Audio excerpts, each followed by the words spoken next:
ನಮಸ್ಕಾರ ಎಲ್ಲರಿಗೂ ಮತ್ತೊಮ್ಮೆ ಸ್ಕೂಲ್ ಟೆಕ್ ಕರ್ನಾಟಕ ಯೂಟ್ಯೂಬ್ ಚಾನಲ್ಗೆ ಸ್ವಾಗತ. ನೀವು ಇನ್ನೂ ಚಾನಲ್ನ ಸಬ್ಸ್ಕ್ರೈಬ್ ಮಾಡ್ಕೊಂಡಿಲ್ಲ ಅಂದ್ರೆ ಖಂಡಿತ ಸಬ್ಸ್ಕ್ರೈಬ್ ಮಾಡಿಕೊಳ್ಳಿ.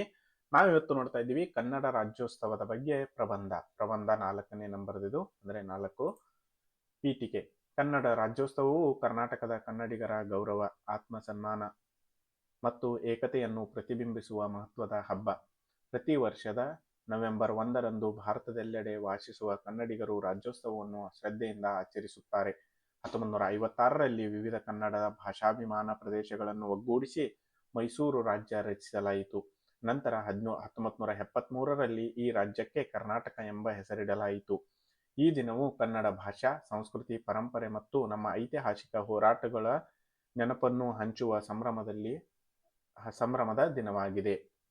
ಇನ್ನು ಅರ್ಥ: ಕನ್ನಡ ರಾಜ್ಯೋತ್ಸವ ಎಂದರೆ ಕರ್ನಾಟಕ ರಾಜ್ಯ ಸ್ಥಾಪನೆ ಮತ್ತು ಅದರ ಭಾಷಾ ಸಾಂಸ್ಕೃತಿಕ ಗುರುತಿಗೆ ಸಲ್ಲಿಸುವ ಗೌರವದ ಆಚರಣೆ.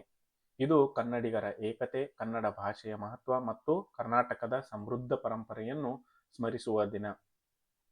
ರಾಜ್ಯೋತ್ಸವವು ಕೇವಲ ಹಬ್ಬವಷ್ಟೇ ಅಲ್ಲ, ಕನ್ನಡಕ್ಕೆ ಸಲ್ಲುವ ನಿಷ್ಠೆ ಮತ್ತು ಪ್ರೀತಿಯ ಸಂಕೇತವಾಗಿದೆ. ವಿವರಣೆ: ರಾಜ್ಯೋತ್ಸವದಂದು ಸರ್ಕಾರ ಮತ್ತು ವಿವಿಧ ಸಂಸ್ಥೆಗಳ ವತಿಯಿಂದ ಅನೇಕ ಕಾರ್ಯಕ್ರಮಗಳು ನಡೆಯುತ್ತವೆ. ಕನ್ನಡ ಧ್ವಜವಾದ ಕೆಂಪು ಹಳದಿ ಬಾವುಟವನ್ನು ಎಲ್ಲೆಡೆ ಹಾರಿಸಿ ಕನ್ನಡದ ಗೌರವವನ್ನು ತೋರಿಸಲಾಗುತ್ತದೆ. ಸಾಂಸ್ಕೃತಿಕ ಮೆರವಣಿಗೆಗಳು, ನೃತ್ಯ, ಸಂಗೀತ, ಜನಪದ ಕಲಾ ಪ್ರದರ್ಶನಗಳು, ಕಾವ್ಯಗೋಷ್ಠಿಗಳು ಮುಂತಾದ ಕಾರ್ಯಕ್ರಮಗಳನ್ನು ಕನ್ನಡದ ಕಲೆ ಸಂಸ್ಕೃತಿಯನ್ನು ಜಗತ್ತಿಗೆ ಪರಿಚಯಿಸುತ್ತವೆ. ರಾಜ್ಯೋತ್ಸವದ ಪ್ರಶಸ್ತಿ ನೀಡುವ ಮೂಲಕ ಸಾಹಿತ್ಯ, ಕಲೆ, ಕ್ರೀಡೆ, ವಿಜ್ಞಾನ ಸೇರಿದಂತೆ ಹಲವು ಕ್ಷೇತ್ರಗಳಲ್ಲಿ ಸಾಧನೆ ಮಾಡಿದ ವ್ಯಕ್ತಿಗಳನ್ನು ಸನ್ಮಾನಿಸಲಾಗುತ್ತದೆ. ಈ ದಿನ ಶಾಲೆಗಳು ಮತ್ತು ಕಾಲೇಜುಗಳಲ್ಲಿ ವಿಶೇಷ ಕಾರ್ಯಕ್ರಮಗಳು ನಡೆಯುತ್ತವೆ. ವಿದ್ಯಾರ್ಥಿಗಳಿಗೆ ಕನ್ನಡದ ಬಗ್ಗೆ ಜಾಗೃತಿ ಮೂಡಿಸಲಾಗುತ್ತದೆ. ಅನುಕೂಲಗಳು: ಕನ್ನಡ ಭಾಷೆ ಮತ್ತು ಸಂಸ್ಕೃತಿಯ ಸಂರಕ್ಷಣೆಗೆ ಈ ಹಬ್ಬ ದೊಡ್ಡ ಪ್ರೇರಣೆಯಾಗುತ್ತದೆ. ಯುವ ಪೀಳಿಗೆಗೆ ಕನ್ನಡದ ಪರಂಪರೆ, ಕಲೆ ಮತ್ತು ಸಾಹಿತ್ಯ ಪರಿಚಯವಾಗುತ್ತದೆ. ರಾಜ್ಯದ ಏಕತೆ, ಸಹಕಾರ ಮತ್ತು ಪ್ರಾದೇಶಿಕ ಗರ್ವ ಹೆಚ್ಚುತ್ತದೆ. ಕಲಾವಿದುಗಳಿಗೆ ತಮ್ಮ ಪ್ರತಿಭೆಯನ್ನು ಪ್ರದರ್ಶಿಸಲು ಅವಕಾಶ ಸಿಗುತ್ತದೆ. ರಾಜ್ಯೋತ್ಸವ ಪ್ರಶಸ್ತಿಗಳು ಕನ್ನಡ ಸಾಧಕರನ್ನು ಗೌರವಿಸಿ ಮತ್ತಷ್ಟು ಸಾಧನೆ ಮಾಡಲು ಉತ್ತೇಜನ ನೀಡುತ್ತದೆ.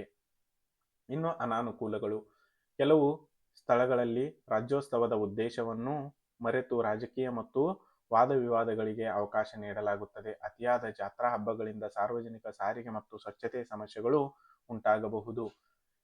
ಕೆಲವರು ಕನ್ನಡಿಗರ ಏಕತೆಯನ್ನು ತಪ್ಪಾಗಿ ಅರ್ಥ ಮಾಡಿಕೊಂಡು ಬೇರೆ ಭಾಷಾಭಿಮಾನಿಗಳ ಮೇಲೆ ಅಸಹನೆ ತೋರಬಹುದು. ಇದು ತಪ್ಪು.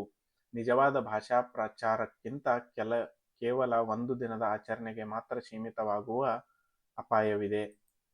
ಅದಾದ್ಮೇಲೆ ಇನ್ನು ಕೊನೆಗೆ ಉಪಸಂಹಾರ: ಕನ್ನಡ ರಾಜ್ಯೋತ್ಸವವು ಕನ್ನಡಿಗರ ಹೃದಯದಲ್ಲಿ ಹೆಮ್ಮೆ ತುಂಬಿಸುವ ಪವಿತ್ರ ದಿನ. ಇದು ನಮ್ಮ ಭಾಷೆ, ಸಂಸ್ಕೃತಿ, ಪರಂಪರೆ ಮತ್ತು ಗುರುತಿಗೆ ಸಲ್ಲುವ ಗೌರವ.